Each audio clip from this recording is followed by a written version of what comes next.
Yeah. So, like, we've had those kind of experiences in our life when sometimes we look at someone as the problem, and we look at the friends we have as the problem, or our partners as the problem, and, we're like, damn, I just want to stop this person here. But, like, many times in my life, I've also often realized that sometimes our lives as we get older, we are actually a product of a loop of programs that we learned when we were younger. Like there's statistics saying that more than 90% of the way we view life, our experience actually comes from what we had before we were 12 year old.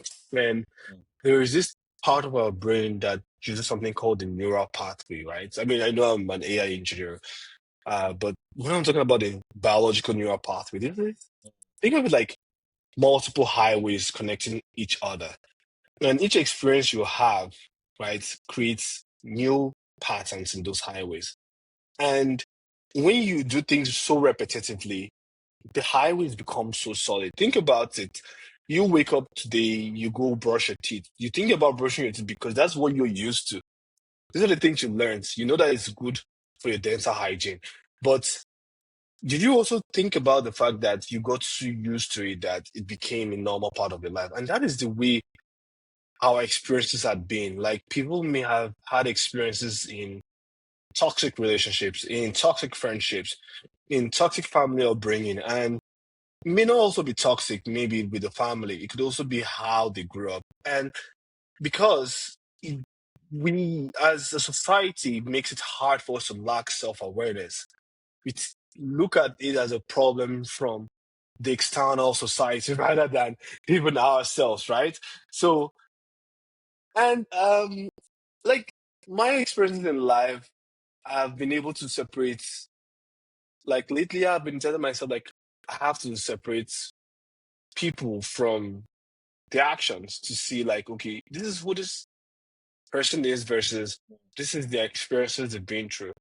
And I think the more we see life that way, the more people can mutually have like a beneficial and a progressive um communication and commitment to one another. Like it makes things much more beautiful. Like we have to check the kind of program that run in our brains and the commitment we make to people because many times we say, oh, this person is the bad person, or our friends tell one another, they tell us, oh, leave this person is not for you, right?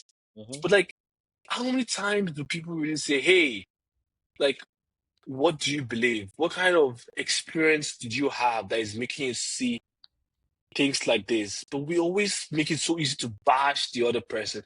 Mm. The cancel culture has made it so easy to always cancel people. Like, Mm. but what exactly is true? What exactly is reality? Are we telling ourselves the truth as society?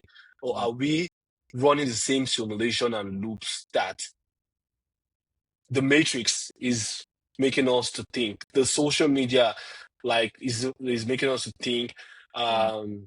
The lives of other people is making us to think. Or are we running our programs in our mind from a single source of truth? Mm. Because I mean, yeah, sometimes some people may be bad. Don't get me wrong, but also sometimes our habits, right, Yeah. typically can also bring out the worst in some people.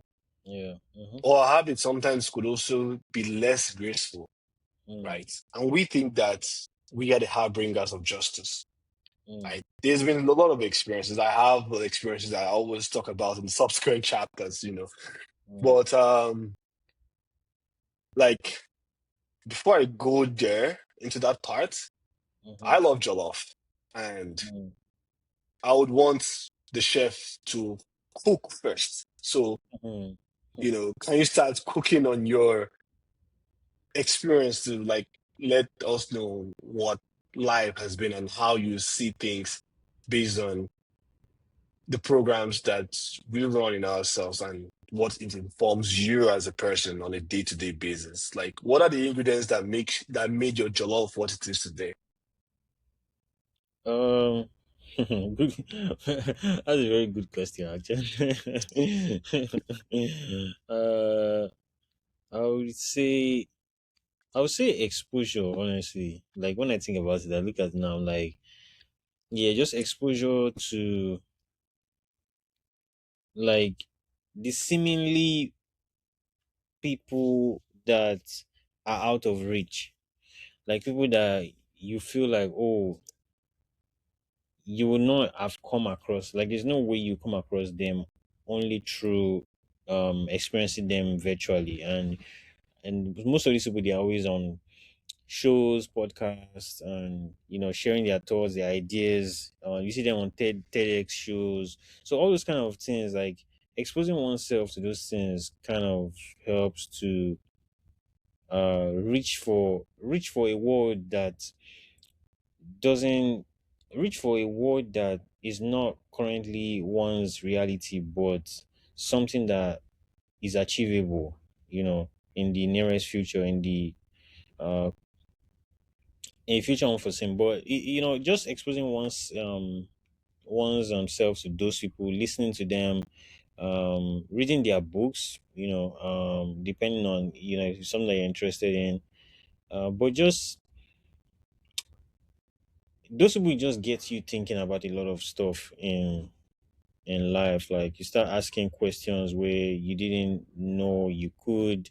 You start like self-reflecting in areas like friendships, marriages, relationship, and even yourself. Like you start having dialogues with self, you know. But it's just all from just exposure. Honestly, I would say that has helped to build that that part of me that is always in a quest for looking for looking for better, in search of better, in search of doing it from a place of that brings joy, and not doing it like because of even if it's not a popular concept around me yet. So that's always something that has always like stood out for me. Like he's always looking out for um role models, examples out there that can teach me certain things, or ways to think about the world. Basically, sometimes they're usually ways that maybe I was already even processing, like internally before. But those people kind of like voice out some of those things, and it's like, oh yeah, now I have a language for it. And yeah, it's always just very, very, very nice to stumble on thinkers like that. When you see someone who has been able to articulate like something that you've been trying to share, or something like a dialogue that you've been having like internally, just seeing somebody share those thoughts, it's always very, very, very, very insightful and very exciting to see that, oh, you're not alone in just your own world, that kind of thing. Like it feels like, oh, we have like you have someone out there that is also thinking about certain things the way you're thinking about them. And yeah, it connects us together. So yeah, but exposure basically will be the thing that I'll say. hmm for sure.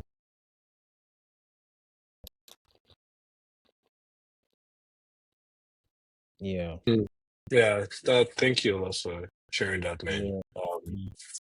So it's profound. So like exposure, self-searching, Mm, especially in a distracted world, right? yeah. Where where we are bombarded by like lots of Mm, content. You have social media. mm, Um, like sometimes it gets a lot of bad rap these days. There are also some good sides to it. But to make things as clear as possible, I know social media has been mm, something that is a double-edged, and mm, like consuming the content that is the view of somebody and people take as a general view because it mm, appeals to. So that's the way the human psychology works. So someone posts a video mm, about their idea, they make it so passionate. Maybe a video, a post, slide, whatever. They make it sound so passionate. mm, And sometimes, now this is how it wires our mind. because we get hurt by somebody from that demographic. It could be a race, it could be gender. I know I've seen a lot of things about the gender side these days. It could be friends. And then, because this person felt hurt by this friend or this person, the person starts thinking that, hey, I gotta close myself. I gotta hold myself intact away from being friends with new people or mm, from trusting women or from trusting men, mm, right? And the moment they see videos like this, mm, the Matrix, Instagram, Facebook, whatever you have, has people canceling people from these other demographics. And then you watch few videos and you start seeing streams. Like it just keeps coming at you like dominoes. It keeps clipping, clipping, clipping, and falling and falling. And it just falls in a circle, right? And statistically speaking, what goes on in your mind is your neural pathway starts changing. mm, The road that leads from east to west starts diverting down to south. mm, Like that's what physically happens in your brain because now you're altering your your mind pathway to move down south due to those information you're consuming online. And sometimes it could also be from the experience we've also had with people. But when you combine those two, you're creating a recipe for disaster in yourself such that you do not now have the capacity to forgive. Like, I'm a Christian and I would say like forgiveness and humility has been one of the core tenets in my life. I've had issues I've been through in life, but I try to stand by the foundations of humility and forgiveness because it helps to create a lasting commitment in relationships with people around us. So we have to question the program for in our brain. Are we canceling somebody because of what someone said, what people said, friends, social media, or our experiences are? Or are we canceling them because of the real experience we are getting? Because sometimes you can cancel people based on little things that happen early on or treat them badly. And the person tries to change. But the thing is, when we're not being forgiving or giving them room to try to be better, they in turn now do worse than you expect. And this was something my mentor had told me that let's give you an example of a relationship. So we have a woman called um Priscilla. Priscilla meets David. They start dating, right? Priscilla has had experiences with men that have messed up with her in the past before. And then she has consumed content of what women say about how you should not put yourself down for a man, how you should not do this until you're married to this man, how you should not. And then before you know it, majority of your brain's neural pathway is primed in a way that you are more self-protectionist than genuinely loving this person. Now, there's a difference between putting boundaries in place where you can't accept things, and the difference between self-protectionism right from the start. If your brain is primed to put boundaries, it means you are not accepting certain behaviors with a clear mind. But if you're self-protectionist, you are acting from a selfish perspective, and that is bad. That is worse. And this man doesn't know that, and he's showering you with love, showering you things like that makes you feel safe. And then, because nobody is perfect, we're living in a world where everybody has flaws, right? He does something off that may look like this is a bad thing. And you could have chosen to talk things through with this person, with love, with kindness. But you're choosing to go back to your pathway. You're trying to go back to the road that you have built for yourself from your experiences with other people and from what social media is telling you. And then your brain fires those neurons like, oh, I have a doc. I've seen this doc on my computer here. Oftentimes, if I go to Chef's house, Chef Toby's house, If I see this dock, my brain is going to be under that illusion that you are using this dock when you're working to keep yourself busy, when you're working in an isolated environment. But the truth is, you may just have that dock because you have a nephew around that plays with it. Now, this is what I'm trying to say. Exhibit number two. I walk up to my sister's home. I'm so used to always turning right at most apartments. But then I keep missing the hallway to her apartment because, and this actually happened physically to me because it's left. It took me 3 months before it registered in my head that our apartment is always left when I come out from the elevator because I'm so used to turning right in my previous apartment and the apartments I've been to. So that is the way our brain works. And it happens in the commitments we have with people. We may be so used to something bad that we start assuming the worst of people before we try to see their best. And advices social media gives does not help the matter. It makes things worse because we now start to see people in the light that they are always the problem. Hey, this person is always the problem. Hey, the government is always the problem. Hey, the world is always the problem. Hey, your politician is always the problem. But many times, this is the problem here, right? So I have some strategies I can talk on, three things that I know that's kind of helped in my life. And we'll round up like I would want Chef to share his own like experience of what has helped him deeply. Like I can talk about three things. The first thing that I did, right, was to journal things through a lot. And when I journaled, I was able to see things for what they were, pour down my heart, pour down everything, rather than speaking, trying to seek advice from people who don't have that experience. We tend to go to people who don't have the experience and they give us experience about stop talking to that person, leave that person, this person not meant for you, which intoxicates our brain even more. The second thing is, and this is one of my favorites, right? I label the emotions. I label it like this is what I'm feeling. I also label the exact things that go on and say, okay, this happened because I did this. And sometimes we could actually contribute to some things that happen with people.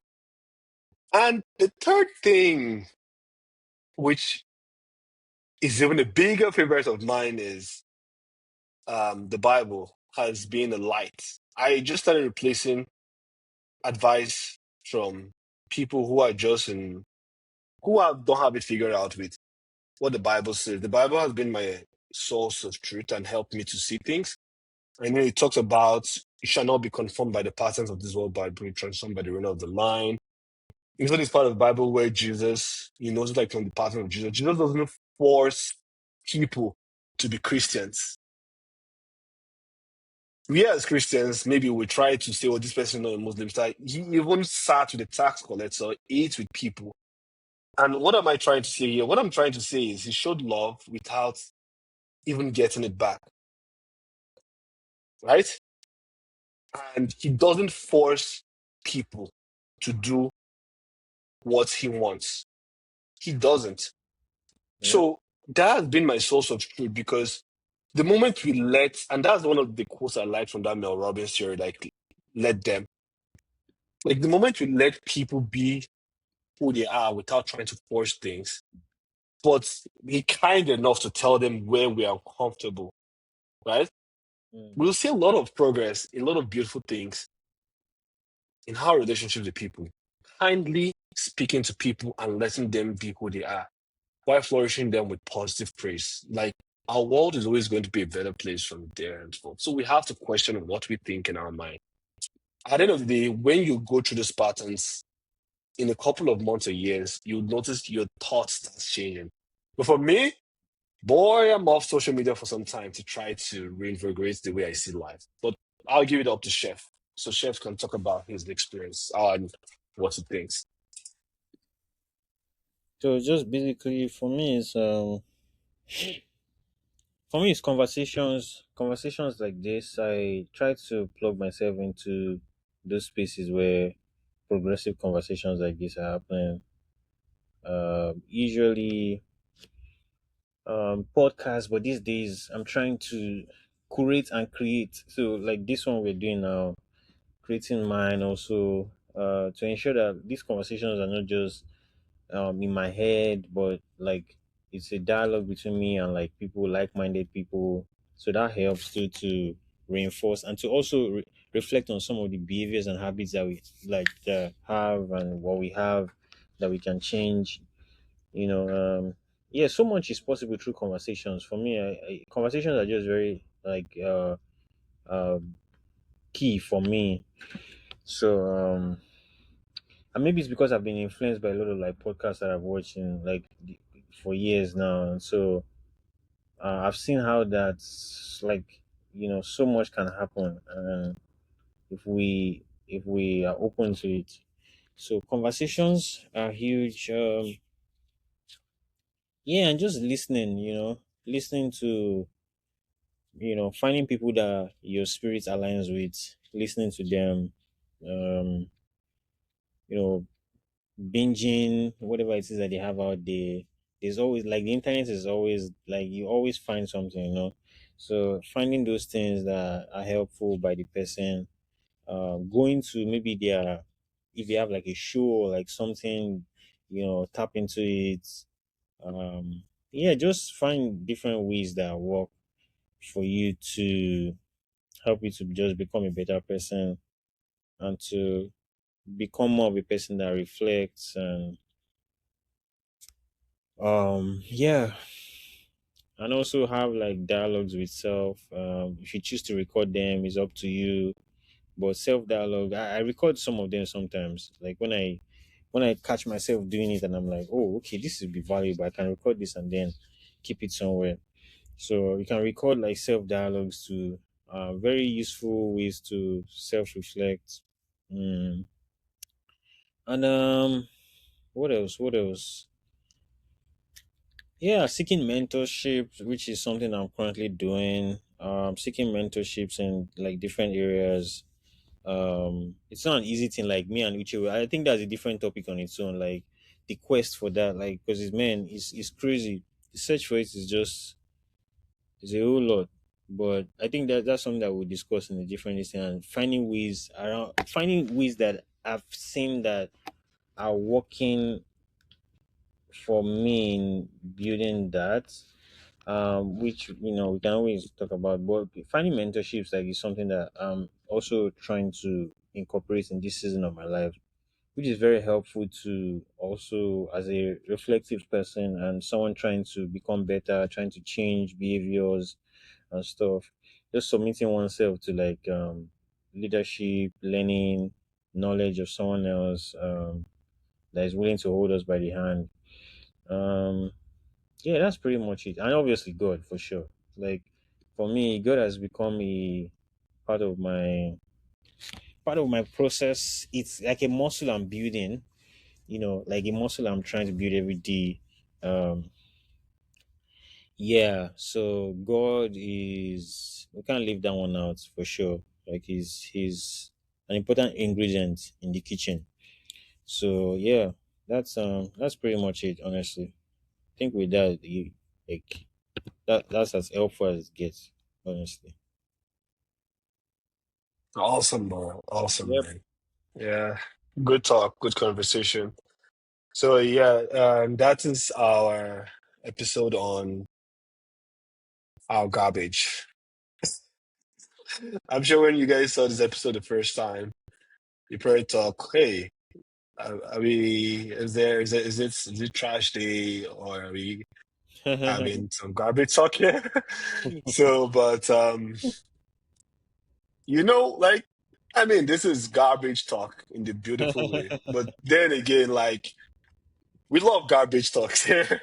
So remember, guys, but on a serious note, take out your trash before you say I do, before you engage somebody. Take out your trash before you blame somebody. Take out your trash before you go and badmouth someone to your friends. But also, most importantly, seek God and get a better source of truth so that your house is clean. Make sure your house is clean. I'll see you guys next time on our video. Thank you. Yeah. Goodbye. Thank you.